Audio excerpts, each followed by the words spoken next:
तो जी गाइस अस्सलाम वालेकुम, welcome to my YouTube channel medical student.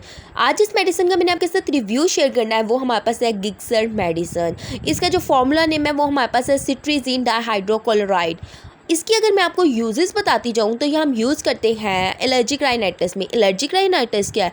ये हमारे पास स्नीजनिंग हो गया, वोटरी आइज़ होगी, रनी नोज़ हो गया, इसमें हम यूज़ करवाते हैं। इसके अलावा वो पेशेंट जिनमें एलर्जी वगैरह हो जाती है, स्किन पे रैशेस वगैरह हो जाते हैं, तब भी सिट्रीजिन डाइहाइड्रोक्लोराइड यूज़ करवाया जाता है।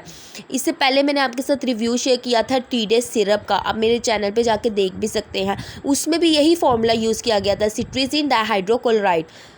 इसके बाद मैं आपको यूजेस के बाद साइड इफ़ेक्ट्स बताती जाऊँ। जो साइड इफ़ेक्ट्स इसके ये है कि डेजीनेस, डोजीनेस, टायर्डनेस वगैरह फ़ील होती है।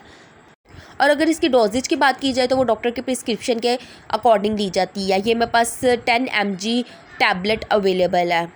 और अगर मैं इसकी वार्निंग्स की बात करूँ तो ये पेशेंट टू पेशेंट वेरी करता है कि पेशेंट को इससे एलर्जिक तो नहीं है। कुछ मेडिसिन होती हैं जिससे एलर्जी होती है पेशेंट को, तो वो यूज़ नहीं की जाती हैं। ये मैंने आपको अनबॉक्सिंग भी करके दिखाई है। ये इस तरह से कुछ टैबलेट्स होती हैं। इसके अलावा ये मेडिसिन हम लोग नज़ला, ज़ुकाम वगैरह हो गया, फ्लू वगैरह हो गया, उसमें भी यूज़ करवाते हैं। कफ़ में भी यूज़ की जाती है क्योंकि इससे एसोसिएट कर रही होती है एलर्जिक राइनाइटिस से के साथ। अगर आपको मेरा ये रिव्यू अच्छा लगा है तो मेरे चैनल को आपने ज़रूर सब्सक्राइब करना है ताकि मेरी और भी वीडियो आप तक पहुंच सकें। Thank you so much. अल्लाह हाफ़िज़।